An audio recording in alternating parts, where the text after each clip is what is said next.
Melanie Bennet, welcome to the Honest Report podcast. Thank you. We're very happy to have you here. You recently came across some very scandalous news from the Hamilton-Wentworth District School Board. Can you tell us a little bit about what you found? I have a deep interest into how the K-12 education system is being transformed. And by transformed, I mean it's being politically transformed. So this is part of a larger project that I've been working on with Juno News. So I'm collecting teacher training for DEI, human rights, decolonization, anti-racism, LGBT, so on and so forth, teacher training from multiple boards across Ontario. And I have been doing that for the last year. And so obviously the Hamilton-Wentworth District School Board was on that list, and I did request documents. So I have a fair bit of experience doing FOIs. If I didn't mention, that was through FOI.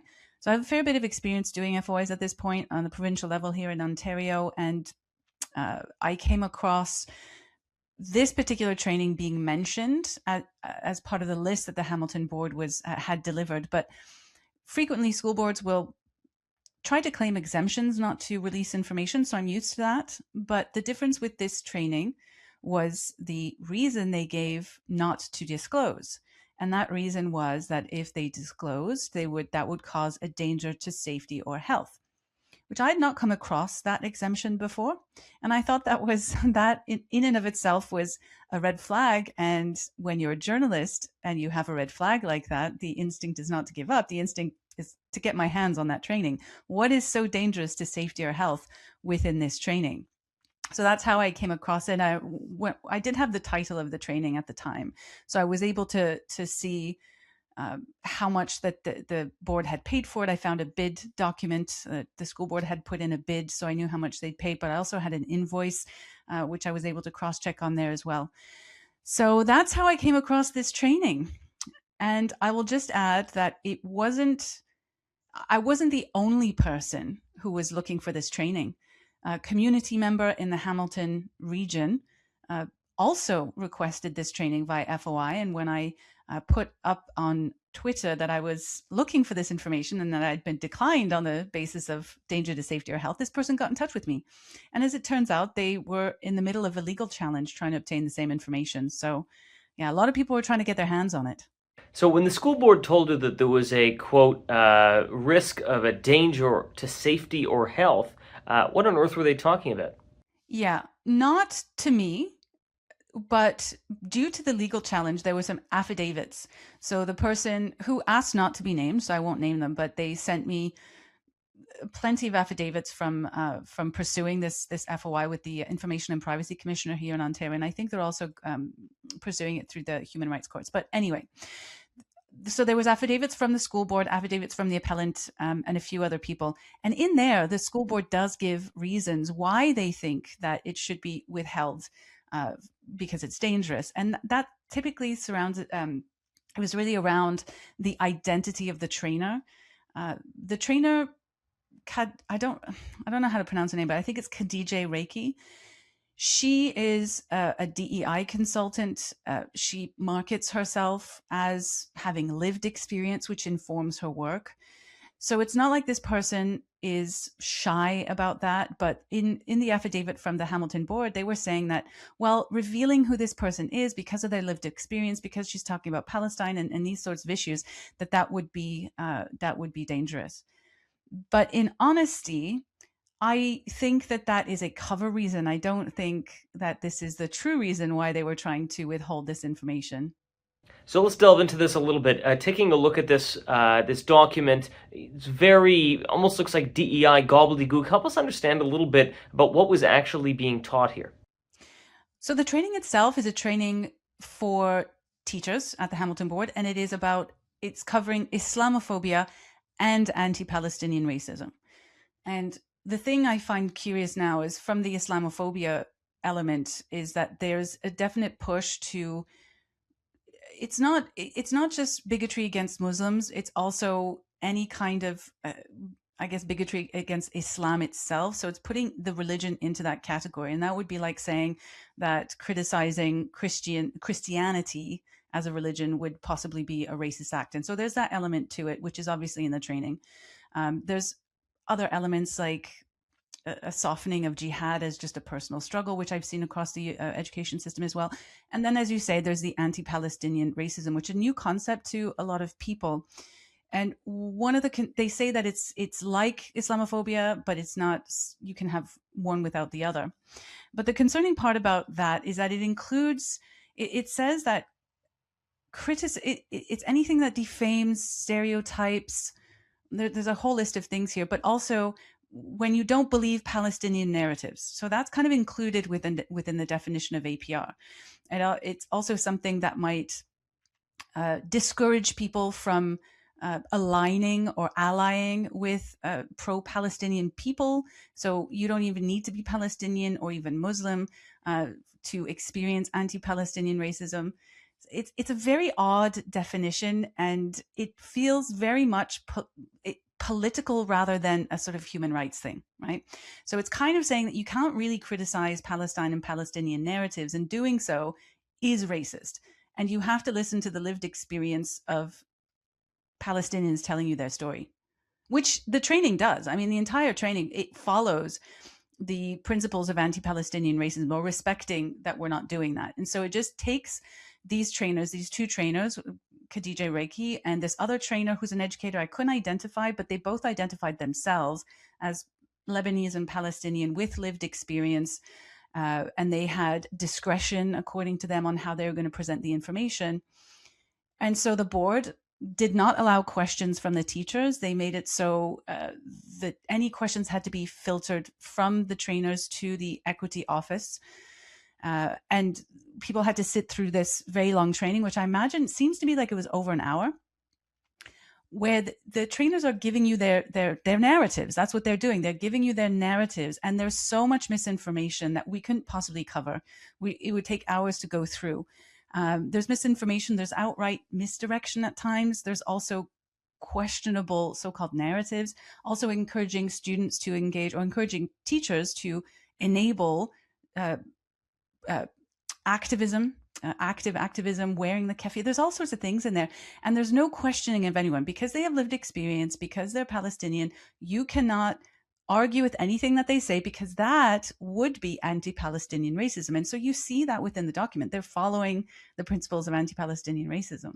So tell us about the process. I mean, how exactly does this kind of training take place? I mean, does the school board seek out these trainers? Do these trainers, pitch their wares to the school board? I mean, how does this coalesce and happen? So this training was actually fairly expensive. The invoice said it was over $70,000, which, as far as I'm aware, that's about the salary of a starting teacher, like an initial teacher. So it's quite expensive. And it was, sorry, can you repeat that question? We're asking about, how it's delivered. Okay, so from my experience, normally there's training, and it might be training for specific representatives within the board. Sometimes there's mandatory training, sometimes the training's not mandatory. Having a consultant come in to deliver training is not unusual for the school board, especially when it comes to these like DI topics. But what was different with this one is that it was a video that was prepared ahead of time because of the sensitivity of the topic. One thing I did mention is that the director of education at the beginning of the training told teachers to sit in their discomfort throughout the training. They knew it was going to make people uncomfortable because there were lies in there, misdirection. And it was projected. The video was played. The pre-recorded video was played for people to watch. And when I say people, it was over 8,000 teachers that watched it on the same day. So like I said, they weren't allowed to ask questions. Any questions had to be fielded to the equity office. That is also different. And what happened when because the equity office did get an awful lot of complaints. That's a whole other element to this story. They did get a lot of complaints, and they didn't really do anything about it. From what I understand, they prepared a boilerplate response and told people that, well, perceptions may vary. Like if you were uncomfortable, I'm sorry you were uncomfortable.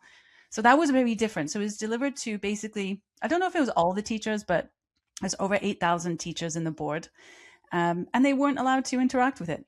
And so who signs off on these decisions? I mean, you have the $70,000 fee, which is an extraordinary amount for a couple hours, even for a day, a week. So help us understand, who's making these decisions, and have you been able to make sense in terms of how this happened? I don't know who signed off on it specifically. I would imagine it would be the equity office and the director, or at least some admin. But this, you have to understand, this is not uncommon.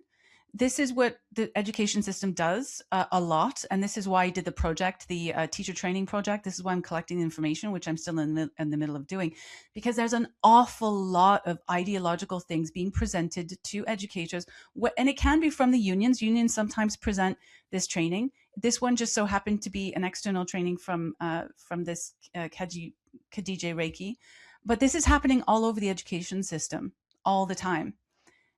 This one is particularly egregious, I will admit, but this is not uncommon. And a lot of I imagine, is being approved by the equity offices. And the equity offices are, thumbs up from Ontario's Human Rights Commission and the Ministry of Education itself. The ministry has a whole department called the Education Equity Secretariat, which has been asking school boards to deliver this kind of material for quite some time. So what kind of accountability is there here? I mean, really, what kind of levers are there to ensure corrective action takes place? That's a really good question. I'm still trying to work that out. Ultimately, I think many people who realize there's a problem with their school boards will try to engage with their school boards. What tends to happen is the school board will say, well, we're following these policies or these laws, and it's coming from the ministry. Let's say, for example, anti-racism legislation or requirements from the Ministry of Education. And they're correct. They are following policy for the most part, most of the time. So I would actually encourage people to write to the Minister of Education with the examples and where they have an issue. Because I think the Ministry of Education is starting to pay attention a little bit, but it requires pressure, because ultimately the requirement is coming from the ministry. And the school boards are then delivering based on those requirements. So I think that would be an important step to it.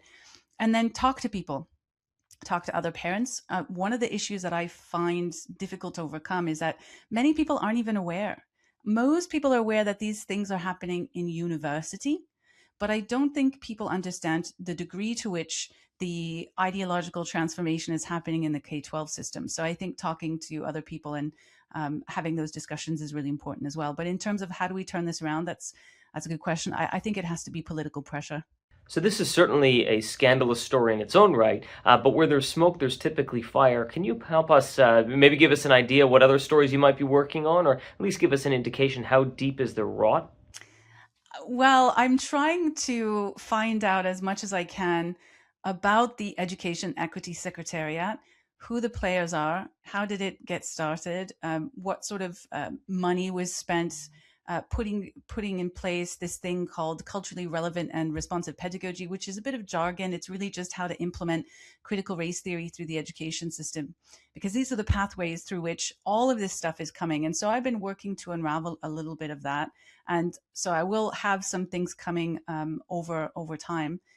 And also the work on exposing some of the more egregious elements of this type of ideological transformation within the education system. So I try to keep on top of that as much as possible, and try to reveal that to the public as much as possible. One of the things I really like to do as well is I will show the evidence. So in the APR article, for example, there are screenshots of the training, but I also put on X the entire training so people can read that for themselves. Because one of the things I find frustrating as a citizen is that we just don't have enough disclosure.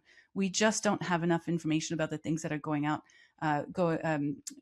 happening, right? So I do try to provide that for people as well, as much as possible within the article, but also on platforms like X.